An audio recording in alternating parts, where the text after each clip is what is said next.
ನಿಜವಾಗ್ಲೂ ಇದೊಂದು ಆಘಾತಕಾರಿ ಮತ್ತು ಅತ್ಯಂತ ದುಃಖಕರವಾದ ಸಂಗತಿ. ಚಂದ್ರಣ್ಣ ನಾವೆಲ್ಲ ಪಾರ್ಟಿಗೆ ಬಂದಾಗ ಆತಾಗಲೇ ಒಳ್ಳೆ ಲೀಡರು. ವಿಶೇಷವಾಗಿ ರವೀಂದ್ರನಾಥ್ ಅವರ ಎಲೆಕ್ಷನ್ನಲ್ಲಿ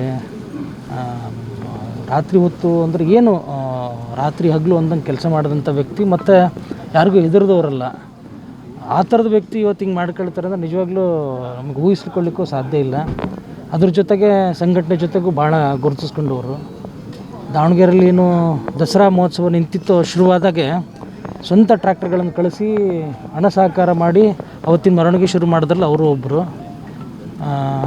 ನಿಜವಾಗ್ಲೂ ಅದು ಯೋಚನೆ ಮಾಡೋಕ್ಕೂ ಕಷ್ಟ ಆಗುತ್ತೆ ನಮಗೆ. ಆ ಥರದ ವ್ಯಕ್ತಿ ಹಿಂಗೆ ಮಾಡ್ಕೊಂಡಿದ್ದಾರೆ ಅಂದರೆ ನಮ್ಮ ಇಡೀ ಪಾರ್ಟಿಗೆ ಅಷ್ಟೇ ಅಲ್ಲ, ಮತ್ತು ಸಂಘಟನೆಗೂ ಹಿಂದುತ್ವದಕ್ಕೂ ಕೂಡ ಭಾಳಷ್ಟು ಇದಾದಂಥವ್ರು. ಸಾಮಾಜಿಕವಾಗಿ ನಾನು ಕೇಳ್ದಂಗೆ ಯಾವುದೇ ಶಾಮ್ನವ್ರಲ್ಲಿ ಯಾರು ತೀರ್ಕೊಂಡ್ರೆ ಅವ್ರ ಮನೆ ಗಾಡಿ ಕಳಿಸೋದು, ದುಡ್ಡು ಕೊಟ್ಟು ಬರೋದು, ಯಾರ್ದಾರು ಕಷ್ಟ ಅಂತಂದ್ರೆ ಒಂದು ನಿಂತಂಥ ವ್ಯಕ್ತಿ ಇವತ್ತು ಹಿಂಗೆ ಮಾಡ್ಕೊಂಡಾರೆ ನಮ್ಗೆ ನಿಜವಾಗ್ಲೂ ಆಶ್ಚರ್ಯ ಆಗುತ್ತೆ. ಅದ್ರ ಜೊತೆಗೆ ನಂಬಲಿಕ್ಕೂ ಆಗ್ತಾಯಿಲ್ಲ, ಆತಂಕ ಆಗುತ್ತೆ. ಹಿಂಗೆಲ್ಲ ಆದರೆ ಮುಂದೆ ಹಿಂಗಪ್ಪ ಗತಿ, ಈ ಥರದವ್ರು ಹಿಂಗಾದರೆ ನಮ್ಮಂಥವ್ರ ಗತಿ ಏನು ನನಗೆ ಹೆದರಿಕೆ ಆಗುತ್ತೆ. 3 ಎಕರೆ ಮೆಕ್ಕೆಜೋಳ ಪಕ್ಷಿಗೋಸ್ಕರ ಬಿಟ್ಟಿದೆ. ಹೌದು, ಅವಾಗ ಮೀಡಿಯಾದಲ್ಲೆಲ್ಲ ಬಂದಿತ್ತು. ಅಷ್ಟು ಉದಾರ ಮನಸ್ಸಿನವನು.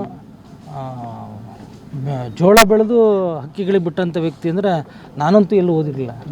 ಅಂಥ ವ್ಯಕ್ತಿ ಹಿಂಗೆ ಮಾಡ್ಕೊಂಡ್ರೆ ಅಂದ್ರೆ ನಮ್ಗೆ ನಿಜವಾಗ್ಲೂ ಆಶ್ಚರ್ಯ ಆಗುತ್ತೆ, ನಂಬಕ್ಕೂ ಕಷ್ಟ ಆಗ್ತಿದೆ. ಬಹುಶಃ ಜೋಳ ಕೊಡೋಕೆ ಇನ್ನು ಮುಂದೆ ನೋಡೋಂಥ ದಿನ 3 ಎಕರೆ ಬಿತ್ತಿ ಬಿಟ್ಟಿರೋದಂದ್ರೆ ಯೋಚನೆ ಮಾಡ್ಬೇಕಲ್ರ ನಾವು. ನೀರಿನ ವ್ಯವಸ್ಥೆ ಮಾಡಿ ಬರಗಾಲ ಭಾಳ ಜನಕ್ಕೆ ಅವಾಗ ಟ್ರ್ಯಾಕ್ಟರ್ ನೀರು ಹಂಚಿ ಟ್ಯಾಂಕರ್ ಮಾಡಿ ಅವರಿಂದನೇ ಟ್ಯಾಂಕರ್ ಶುರು ಮಾಡಿದ್ದು ದಾವಣಗೆರೆಲಿ. ಅವರಿಂದನೇ ಜನಗಳು, ಬಡ ಜನಗಳಿಗೆ ನೀರು ಕೊಡೋದು, ನೀರಿಲ್ಲದ ನೀರು ಕೊಡೋಂಥ ಕೆಲಸ ಶುರು ಮಾಡಿದ್ದೆ ದಾವಣಗೆರೆಗೆ ಅವರು. ಅದಾದಮೇಲೆ ಎಲ್ಲ ರಾಜಕೀಯ ವ್ಯಕ್ತಿಗಳು ಬಂದರು.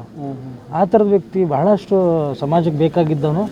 ನಮ್ಮ ಪಕ್ಷಕ್ಕೂ ನಷ್ಟ, ಪಕ್ಷ ಅಂತ ಅನ್ನೋದ್ರ ತಪ್ಪಕ್ಕತ್ತೇನೋ ಗೊತ್ತಿಲ್ಲ, ಇಡೀ ರಾಜಕೀಯ ಕ್ಷೇತ್ರಕ್ಕೆ ನಷ್ಟ ಅವರು ಇದಾಗಿರೋದು. ಪಕ್ಷ ಯಾವ್ದಾರು ಆಗಿರ್ಬೋದು, ಅವ್ರವ್ರ ಸಿದ್ಧಾಂತದ ಮೇಲೆ ಕೆಲಸ ಮಾಡ್ತಾರೆ. ಎಲ್ಲ ಪಕ್ಷಗಳು ಮಾಡೋದು ಸಮಾಜದ ಕೆಲಸನೇ ಇಲ್ವಾ.